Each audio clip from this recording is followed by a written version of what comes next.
specializing in family governance, succession, and next generation leadership issues.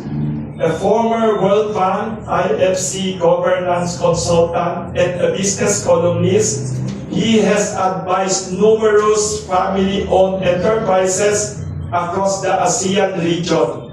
I heard and I keep reading that he is always in the airport, flying from one place to another, not for vacations, but for consultations and professional advices to major family corporations across the region. With academic credentials from De La Salle University, SNU, Harvard University, National University of Singapore, he is also a very sought-after speaker. He is a book author and an expert about leadership and family enterprise. And I have to tell you also, I personally know him, not only that he is intellectually brilliant, he is really a good person. Kasi there are brilliant people who are not good. There are good people who are not intellectually up to par. So this is a good and smart person. Let us welcome Professor Eric Soriano.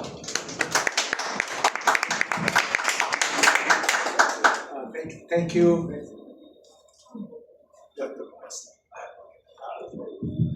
Thank you for the introduction, a dear friend, fellow professor Wilson. I'm obviously very happy to be here again. I think the last one was 2 years back.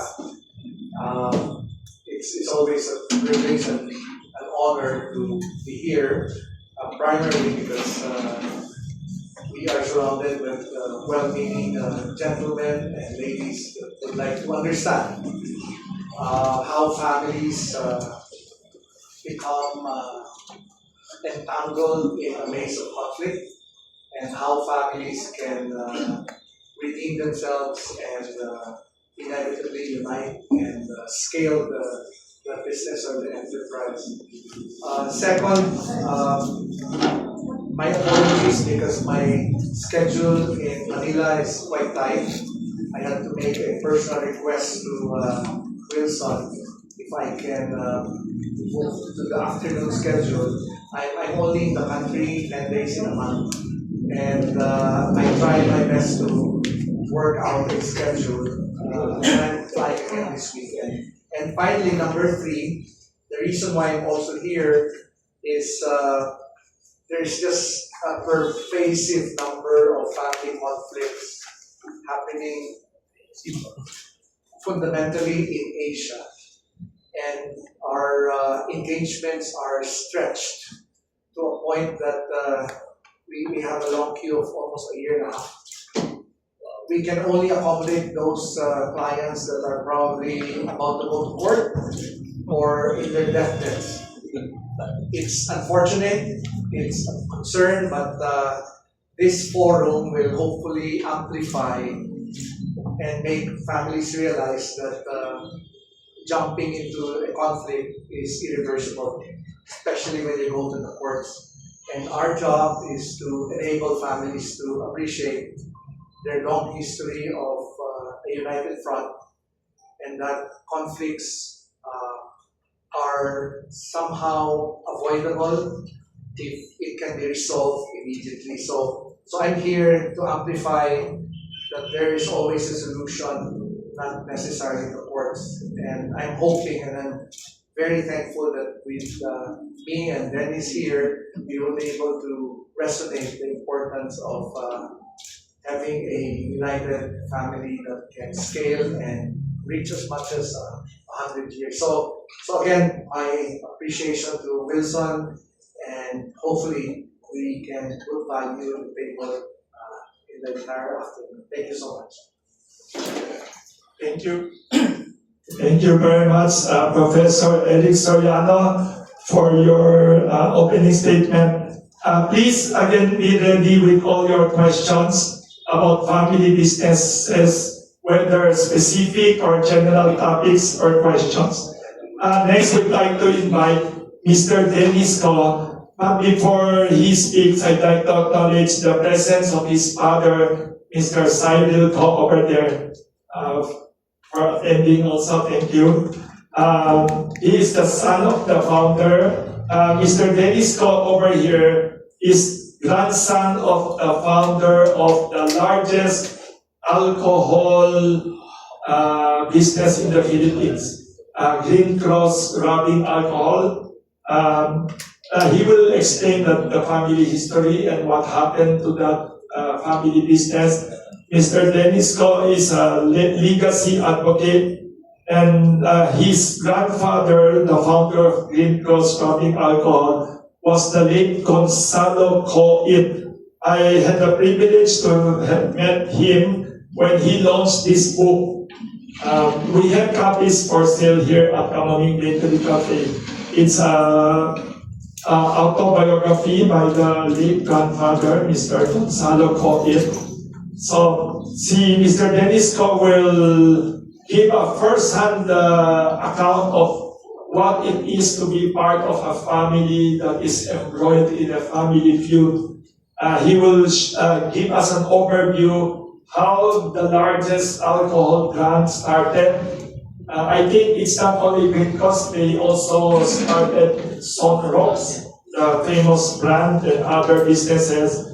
So he started with only 3,400 pesos in 1952 and built it into one of the largest enterprises in the country today.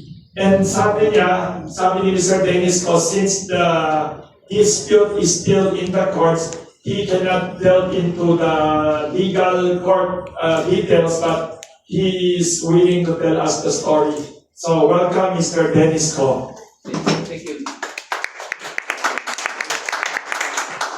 Good afternoon, and thank you to Mr. Wilson D. Flores for the kind invitation to be part of today's discussion. It is an honor to join this forum and share the stage with Mr. Enrique Soriano. My name is Dennis Ko. I am the grandson of Gonzalo Ko, the founder of Gonzalo Laboratory, the company behind two well-known household brands, products, Green Cross Rubbing Alcohol and Zone of Bleach. My grandfather started the business in 1952. To be exact, it's on June 16, 1952. With very humble beginnings. Personally producing and selling alcohol to pharmacies and stores in Metro Manila, Luzon, Visayas, and Mindanao. Over time, these products became part of everyday Filipino households. For our family, his history has always been perseverance, integrity, and service to Filipino community. That legacy is something we contribute or continue to value deeply.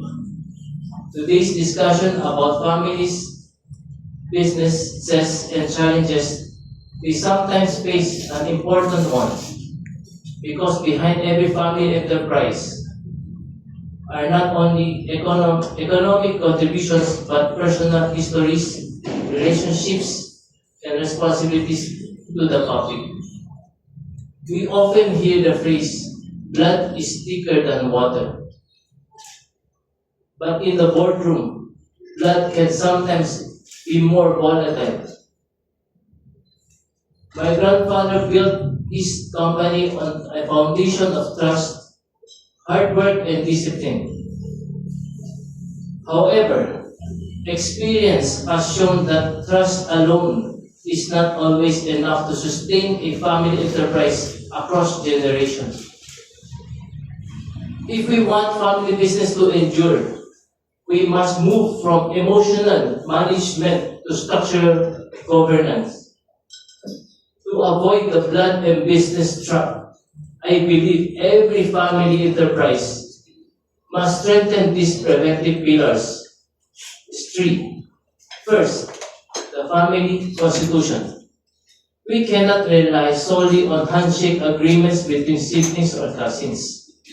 There must be a written framework that clearly defines how family members enter, exit, and be compensated within the business. The rules must exist before the conflict does.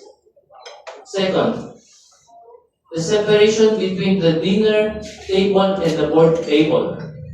Family matters should remain within the family, while the business decision must be guided by merit, performance, and data.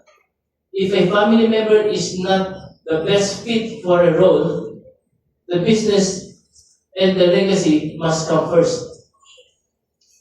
Third, early professionalization.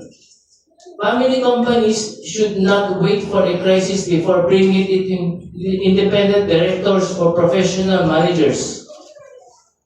Neutral voices can serve as circuit breakers during moments of tension and provide objective perspectives when family dynamics become complicated. I share these reflections today as a legacy advocate, inspired by the entrepreneurial journey of my grandfather, Gonzalo Coit.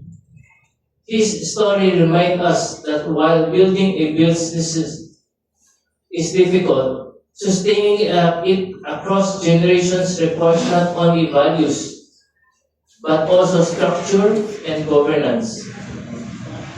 If we strengthen these foundations, we can build family enterprises that are not only successful for one generation, but resilient for the generations that follow. Thank you very much. Thank you very much.